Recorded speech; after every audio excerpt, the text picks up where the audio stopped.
interrupt this program to bring you Courage, the Cowardly Dog Month. Whole month of Courage, the Cowardly Dog. First appearing in 1996, it was picked up by Cartoon Network, who work in the middle of Burbank, and directed by cartoonist John Dilworth. Though many years have passed since the original air date, it's now time for Zack to celebrate this great show. Well, old sport, what do you think? Neat. Hey guys, Zack here, and welcome back to Courage Month. So, today's episodes we're going to be reviewing are Scuba Scuba Doo and Conway the Contaminationist. So let's get into both of those.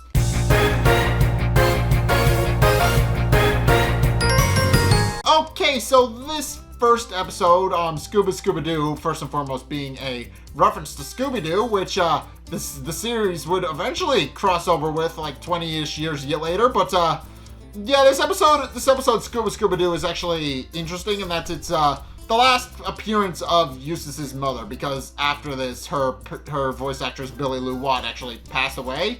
So and the character herself has just wound up being retired, which is often a thing that cartoon shows will actually do to honor some of their characters who are no longer able to voice the character after their death. It's just as a way of honoring them, where they'll actually retire the character and never use them again. If you want another perfect example, Lionel Hutz from Simpsons, his voice actor passed away, and he stops appearing after a certain point. So if you guys want to know why certain characters are retired, it's usually as a sign of respect for the voice actor that brought them to life. But in any case, with that depressing stuff out of the way, I'm just pointing out that it is a sign of respect. It is a sign that they want to honor their memory by just retiring the character they brought to life. But in any case, this episode actually marks the last appearance of Eustace's mother, who appears as the main antagonist of this episode. So it starts off with them on a kind of going on a tropical island resort, and they're actually kind of just camping in a cabin on a deserted island, and they're actually in the middle of doing a scuba diving trip where Eustace and Courage where Muriel and Courage are actually not Eustace and Courage, but where Muriel and Courage are actually investigating some different investigating all the different sea life that they see floating around.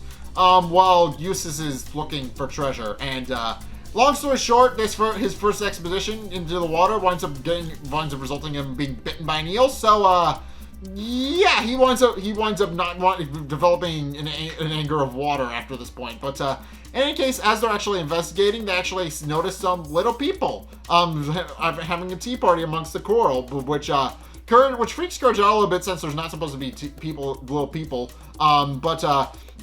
He winds up freaking out so much that his helmet actually comes off, and he actually has to return to the surface to get some air.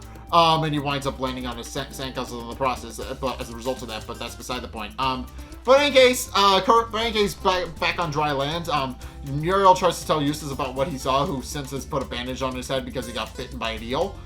Through his helmet, might I mention, that is a very vicious eel. But in any case, Eustace is skeptical about what Muriel saw, pointing out that little people don't live down in the ocean, nor do they live amongst coral. But Muriel even asks if what she saw was similar to Courage, Courage is currently struggling with a lobster claw and is trying and failing to get it open, and he actually winds up hurting himself. But Muriel is insistent of what she saw, and actually invites Eustace to actually come down and take a look with them tomorrow morning. But Eustace refuses because, as I said, he doesn't want to go in the water anymore because he got bitten by an eel. He's not even going to go in the bathtub tomorrow, but let alone into the ocean. So Muriel tells him to suit himself, and they all turn in for bed. But Eustace is actually restless and can't sleep. And just kind of out of boredom, he decides to call his mother, who's currently at her office in Growth Industries, and Eustace tells her what happened, and if she can talk some sense into Muriel, but she actually stops listening, pointing out that she actually is very interested in that as well. And actually then proceeds to hang up, and then talks with her board members about how they actually finally founds the coral with the little people in it that live in there and sing. And they remark that it actually makes the best wigs. So she goes, and with that, she winds up cementing herself as the antagonist of the episode. Yeah, in any case, the next morning, Eustace is actually going along and actually trying to find some treasure using his metal detector, since going into the ocean was a bust for him, and he doesn't want to do that again. At which point he actually picks something up, but it's revealed to just be a pie tin from a pie that Muriel had baked and that Courage was holding. Which annoys him a little bit because he thought it was actual treasure. But Muriel and Courage merely tell him that they're actually going to go into the ocean and that they're more than welcome to come with. But Eustace refuses, stating that he doesn't want to go in the ocean and that he's actually still looking for treasure and he's not leaving the beach until he finds some. At which point, Muriel and Courage actually shrug toward one another and actually go into the ocean with the pie. At which point they actually meet the little people again, who then proceed to invite them back to their lair, and it's revealed that the little people are actually called Coralites. And that their leader, the head Coralite, actually welcomes them to their society and actually welcomes them as strangers, pointing out that they don't seem dangerous. And Muriel does thank them for their hospitality, even pointing out that they went so far as to bake a pie for them because she thought they might be hungry, and which the Coralites then proceed to eat like a swarm of piranhas, which freaks Courage out a little bit. And then also this little one eats the last crumb, and then proceeds to burp in Courage's face and say, "Excuse me." At which point the mayor asks Courage and Muriel if they would like a grand tour of their history, which Muriel says would be lovely. So he gives them a brief tour of their history, which is that there was a man named Jedediah Coral, or Axel Jedediah Coral, or whatever his name is. But long story short, Mr. Coral, he was the one who founded the reef. The mayor then proceeds to go on to explain how Jedediah actually did proceed to actually go on and grow the coral himself from the ground up and actually start a family, which wound up getting bigger and bigger alongside the coral, and eventually it wound up growing into the big bustling reef that they know now. At which point they come into where the reef is actually being prepared and built up, and he goes on to explain that. And the mayor goes on to explain that they're the last of their kind, and that if anything happened to the coral, they would cease to be. And Muriel points out that that's kind of awful and wonders if there's anything they can do to help. And he merely responds that they actually help out with, they're more than welcome to help out with the construction since they're guests. So they decide to start help building up the coral, and also join in with the song that the Coralites are actually singing as they repair, which is a really catchy tune, and I do like it. But in any case, as they're actually building up the coral, Ma actually shows up in a custom submarine with a giant jaw on the front, and shows up, and when she actually hears the Coralite singing, she knows she's in the right place and starts chewing into the coral with her submarine, which winds up freaking the Coralites out, and they realize they're under attack. So Muriel and Courage actually go outside to investigate, and to their horror and surprise, they actually discover Ma Bag actually digging into the coral. And she's a little confused as to why they're there as well and why they're interfering with her plans, but Muriel merely asserts her dominance and points out that she's not going to let Ma Bag destroy the coral, and then proceeds to tell Courage to swim off and go tell Eustace that his mother is here and is actually destroying the coral, which Courage does. But Ma points out that she's not going to let Courage interfere with her plans and decides to actually turn him into puppy chow for sharks, at least she puts it. And then proceeds to fire a torpedo on him, which misses, but he winds up running the back of and actually winds up going out of the ocean and bouncing and skipping across the water, and actually does wind up back at the island where Eustace is. And Eustace has since uncovered an old World War II plane. He actually has since uncovered it and points out that he could actually show it off to a collector and possibly make himself rich. But in the process, Courage actually shows up riding on top of the torpedo, which Eustace actually runs away from and dodges, but then it winds up hitting a tree and actually bouncing back into him, which not only blows him up, but also causes the coconuts from the tree to actually land on top of him. With Eustace kind of complaining about it, pointing out that it's a stupid torpedo and a stupid tree. But in any case, Courage, seeing the World War II plane, realizes he can use it to fight back against Ma Bag, somehow, and then proceeds to turn it on and actually drive it into the water. It can't fly because the wings have since broken off, but it's capable of underwater movement. So with that, he and Ma, who is since turning into the coral, and Muriel is wondering what's keeping Courage.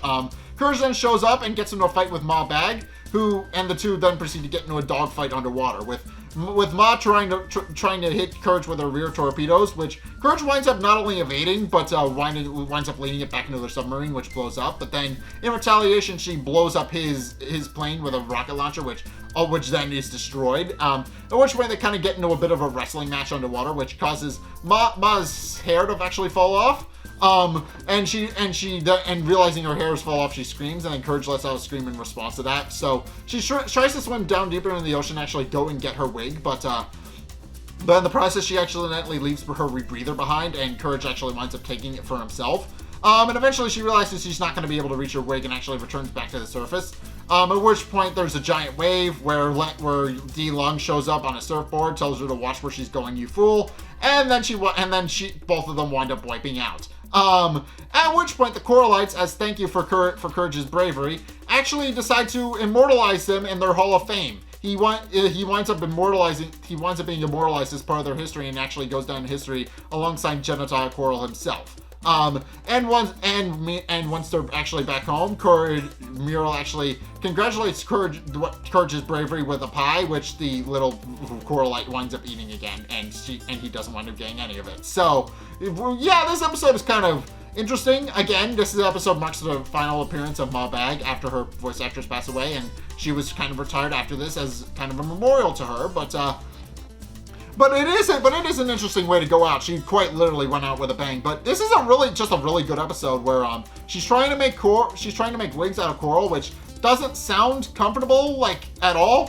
What is interesting is that the Coralites themselves, which just kind of are just minding their own business, and they're just kind of building a thing down in the ocean. They're just kind of minding their own thing, and then they wind up being victims of Ma Bag because she's trying to make their coral into wigs. And it is just kind of interesting that these little people are just kind of building up their reef and just kind of making their home as big and beautiful as it possibly can. And I think we can all relate to that. But yeah, that's my review of Scuba Scuba Doo. Onward to the next one.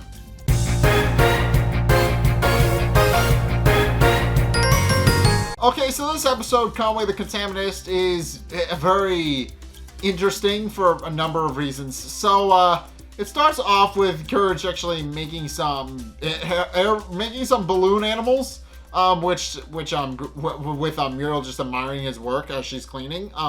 At which point Eustace stomps in and actually pops all of the balloon animals, and then sits down in his chair with his newspaper complaining about his back. Pointing out that he doesn't have any energy or muster, and that he doesn't even have the energy to kick Courage and call him a stupid dog.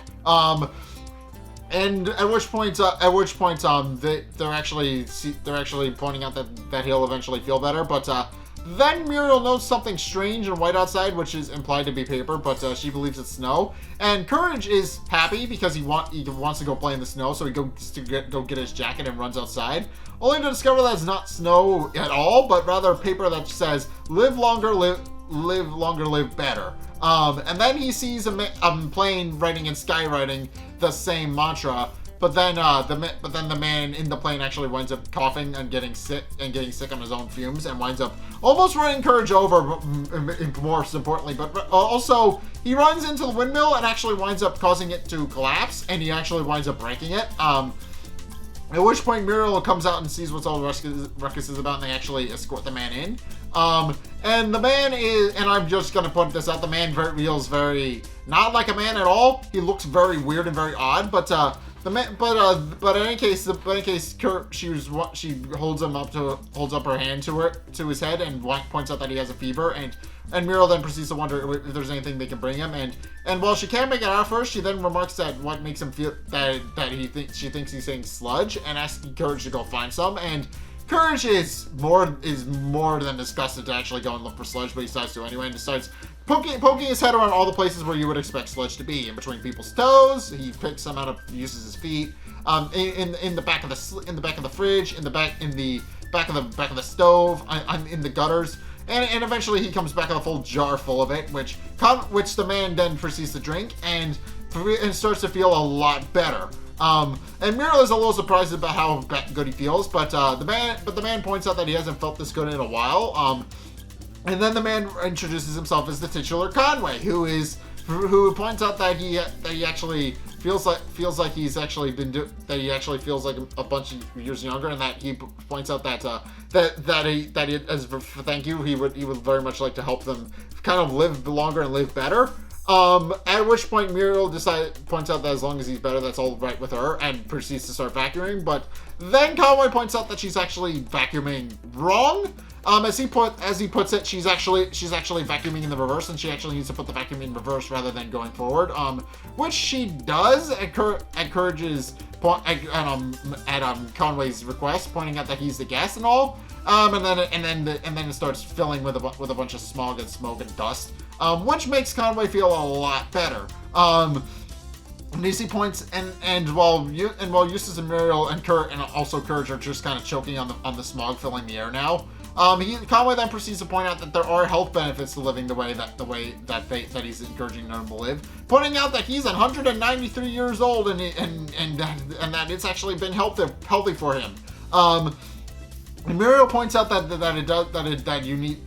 it doesn't feel very safe or very health conscious, but he merely responds that there are actual health benefits to living the way he does, and also that you can actually save a lot of money on keep it clean because you're not cleaning, which gets Eustace's attention, and Muriel points out that it does feel right as long as you don't mind feeling a little woozy, and then she proceeds to collapse. At which point Conway decides to bring her upstairs for a bath, which is full of boiling sludge, which he points out will actually help cure for what ails her. So she decides to give it a shot, even though she knows although she remarks that it does kind of burn a little. And then she proceeds to poke her toes into the bath and then decides to settle in. At which point Courage shows up, now wearing a gas mask because obviously of all the smog and all the filth going around, and offers her some cleaning products to actually clean herself during the bath. But Conway then proceeds to just escort him out of the bathroom, pointing out that that's a bit counterproductive and that isn't going to help her. And then proceeds to tell Courage that he's a dog and he could actually see the benefits of living as filthy as he is. But Courage only nods to him, pointing out that he doesn't feel like there's any sort of benefit at all. But Conway remarks that tells him to just suit himself, and that in time they'll actually start seeing things his way, and he'll actually be able to call the house home. And sure enough, after a couple of days, that is exactly what happened. There is now trash, gunk, and the house overall is just rotting at the core. And Eustace and Muriel have since become deeply sickly. And Muriel even remarks that as long as they still have their health, she's fine with it. But then wonders out loud if they actually do have their health, which Conway reassures them they do. And even pulls in a can of not, I don't know what, but it's supposed to be some sort of deep contaminant, which just kind of spreads the smog everywhere. And it's at this point where pigs have actually started to show up in the house. And Courage notes all of this and notes that everybody seems to be very sick. But he's unsure of how to help. And then eventually it gets to the point where the Nowhere Health Department actually shows up and shuts the entire and condemns the entire house. They actually seal it inside a contamination bubble, and the contamination is actually spread to the surrounding property. So the Nowhere Health Department has actually sealed up the house so nobody can get in and out. At which point Courage realizes that enough is enough and decides to actually start cleaning a little bit with the vacuum. But Conway just turns it off, pointing out that he's going to need a much bigger vacuum if he plans to actually clean up the house. So Courage actually thinks of a solution of how he can actually clean the house, and eventually realizes that there is indeed a solution that he can use, and goes upstairs to actually find his doggy door installation kit, which he then installs into the giant metal panel that the health department actually installed in the front door. And after going outside of the giant contamination tent, he actually goes to get Conway's plane, and through several hours of hard work, winds up turning it into a makeshift vacuum cleaner. He winds up modifying the plane to actually suck up trash, and then after putting a balloon on the end of it, runs a test on the contaminations surrounding the house, which wind up working. And with his test complete, Courage then proceeds to strap himself into the tunnel, and then turns his vacuum on remotely to actually suck up all the contamination within the house. And it does wind up working. He winds up not only sucking up all the trash and dirt and grime and a whole bunch of and all the other nasty things that aren't supposed to be in a clean house. With Muriel, Eustace, and Conway actually coming out shortly after. Courage actually scoops up Eustace and Muriel in a net, but he lets Conway just get sucked into the vacuum, and he winds up getting stuck inside with all the grime and filth. Which Conway does protest initially until he realizes that it's not so bad. And is kind of happy with how it turned out. And now with all of the trash clean, Eustace and Muriel are actually finally able to get an actual solid breath of fresh air in and actually start recovering and actually start returning to normal. And with Muriel pointing out that she hasn't felt this good in years, but Eustace is kind of just complaining about the fact that he was saving money and now he can't. At which point, Courage actually ties off the balloon, and sends Conway on his merry way. And Muriel actually starts wondering as to whether or not Conway will ever actually be able to find a place where he can live safely. At which point, and also points out that she hopes she'll be able to live the way he wants to live at some point in the future. But with Conway just kind of bounding down the road in his balloon, happily pointing out that everybody should live like Conway. At which point Muriel notes that Courage is actually filthy and decides to actually clean him off because obviously he was in a wind tunnel and got covered in grime. But Eustace merely points out that he doesn't want Courage in the house and that he needs to be bathed outside. But that winds up being counterproductive because there's still a pig inside the house that didn't wind up getting sucked in the vacuum. But in any case, yeah, this episode is interesting in that Conway is just very interesting in that it's unclear that obviously he doesn't look human. That's the obvious thing. He claims to be a 195-year-old man, but he doesn't look human in the slightest. In fact, he looks more like an alien who possibly, from a species that possibly thrives on the fact that on dust and grime surrounding them and being able to live it that way. And it's actually unclear, and it is actually unclear what Conway actually is. It's possible he's an alien. It's possible he is a 193-year-old man, like he says, but the episode doesn't clarify that, and it's unclear if he is indeed an alien or not. But yeah, and also this episode just promotes the health benefits of actually cleaning your house and actually keeping your house clean, because obviously Eustace and Muriel decided to live like Conway for a couple of days, and they wound up getting very, very sick. So yeah, that's the importance of actually cleaning your house. If you don't, you'll get very sick and could very well wind up be vomiting or something. You could very well wind up just ruining your health. That is a very big thing, and this episode is very much keep your house clean. That is the main message behind this episode. But in any case, that's gonna do it for my review of Courage the Cowardly Dog. What did you guys think? Let's get a discussion going in the comment section down below, or over on my Discord server, link in the description. Anyway, thank you guys so much for watching. If you enjoyed, be sure to like, comment, and subscribe. Also, be sure to follow me on Twitter in the description below. And be sure to check out my Patreon in the description below as well if you want to help support me. Obviously, this is a very big project, and I would like to make more of these. So if you want to see more of these, be sure to go check that out. Link is down in the description. And finally, if you want to actually see more content from me, there's actually 2 ways you can do that. One is by checking out my Twitch down in the description below as well. I stream every Sunday, 2:30 Eastern Standard Time, and we're actually closing in on the grand finale of Courage Month. So if you guys absolutely want to see me watch the crossover film with Scooby Doo live, then be sure to go check that out. Make sure that you actually follow me over there, because we're going to be doing that in a couple of weeks. So be sure to go check that out. And also be sure to check out my videos on the end screen as well. The top one is the most recent one. It may or may not be this one.